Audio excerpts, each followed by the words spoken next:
सलाम दोस्तों। हमारे पास जब भी पैसे होते हैं तो हम लोगों के जहन में वो पहली जगह जिधर इन पैसों को इन्वेस्ट करना चाहिए होती है रियल एस्टेट। क्योंकि हम अक्सर देखते हैं कि फलां बंदे ने फलां प्लाट या मकान कुछ साल पहले बाय किया था और आज उसने वो जगह या मकान 5 गुना ज़्यादा प्राइस में सेल कर दिया है, या उसने वो मकान रेंट पे दिया हुआ है और हर माह उसको उसका रेंट मिलता रहता है। लेकिन कुछ सालों से पाकिस्तान में स्टॉक मार्केट इन्वेस्टमेंट बूम हुई है। पहले तो सिर्फ एक बिजनेसमैन ही स्टॉक मार्केट के बारे में बात करता था, पर आजकल हर पाकिस्तानी इसके बारे में जानना चाहता है। चलिए इस वीडियो में स्टॉक मार्केट और रियल एस्टेट के फायदे और नुकसान देखते हैं और वीडियो के एंड में जायजा लेंगे कि कौन सी ऑप्शन आपके लिए अच्छी है। दोस्तों, स्टॉक मार्केट का पहला फायदा ये है कि ये इजी टू स्टार्ट है। आप ऑनलाइन किसी ब्रोकर को सर्च करें या आप कोई अच्छी सी ऐप जैसे के ट्रेड में पैसे ऐड करके भी स्टॉक्स बाय कर सकते हैं।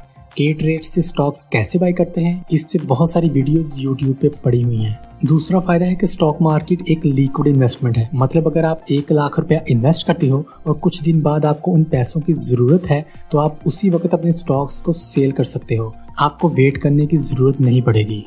अगला फायदा है नो फिजिकल वर्क। मतलब आप घर बैठे हुए दुनिया की किसी कंपनी में भी इन्वेस्ट कर सकते हो और अगर वो कंपनी कोई प्रॉफिट कमाती है तो वो प्रॉफिट आपको मिलता रहेगा। आपको उस कंपनी में जाके कोई काम करने की जरूरत नहीं है। दोस्तों, नेक्स्ट बेनिफिट है लो टैक्सेस।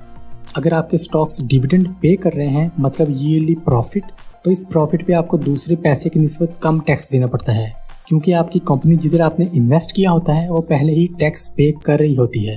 अगर दोस्तों आपको नहीं पता कि डिविडेंड क्या होता है तो इस पे मैंने एक वीडियो बनाई है, इसका लिंक मैंने डिस्क्रिप्शन में दिया हुआ है। स्टॉक मार्केट का पहला नुकसान ये है कि ये एक पेपर इन्वेस्टमेंट होती है। मतलब कि जब आप किसी कंपनी में इन्वेस्ट करते हो तो आप ऑन पेपर थोड़ी सी कंपनी के मालिक बन जाते हो और अगर कंपनी डूब जाए तो आपका पैसा भी डूब जाएगा। दूसरा नुकसान ये है कि इस पे आपका कोई कंट्रोल नहीं।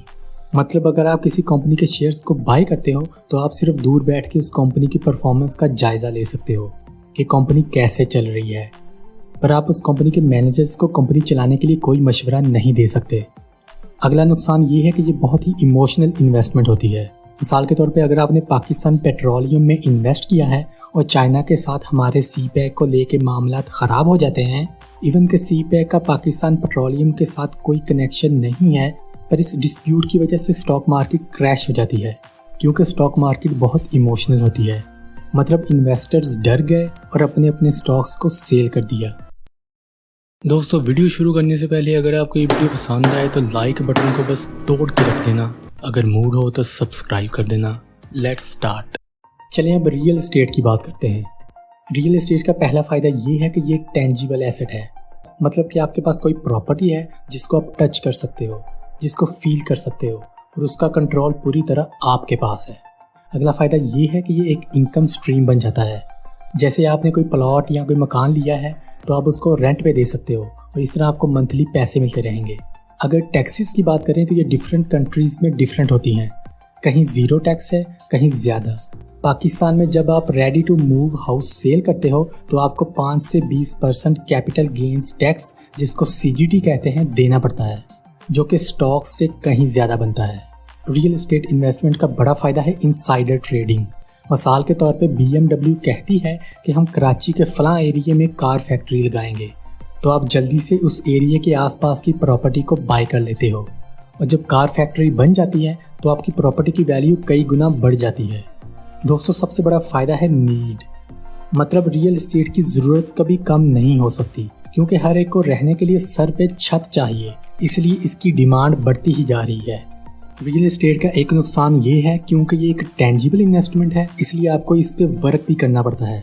मतलब प्रॉपर्टी की हिफाजत करनी पड़ती है, सफाई करनी पड़ती है, मेंटेनेंस का ध्यान रखना पड़ता है। अगर आप इस काम के लिए कोई बंदा भी रख लेते हो तो आपको उसको सैलरी देना आपकी जेब पे भारी पड़ सकता है।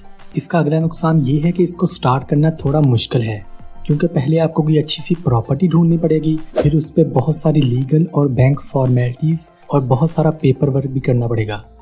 रियल एस्टेट लिक्विड इन्वेस्टमेंट नहीं है।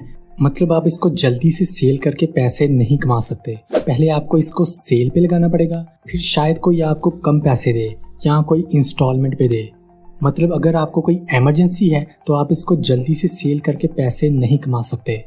दोस्तों, अगला नुकसान है बुरा किराएदार। अगर आपका किराएदार आपको रेंट देना छोड़ दे और मकान भी खाली ना करे तो आप मुश्किल में पड़ सकते हो, क्योंकि आपको लीगल हेल्प की ज़रूरत पड़ेगी और बहुत सारी दूसरी टेंशन्स। यहाँ कोई किराएदार आपकी प्रॉपर्टी को बहुत नुकसान पहुँचाए तो आपको वो सब दोबारा रिपेयर करना पड़ेगा, जिससे आपके बहुत सारे पैसे ज़ाया होंगे।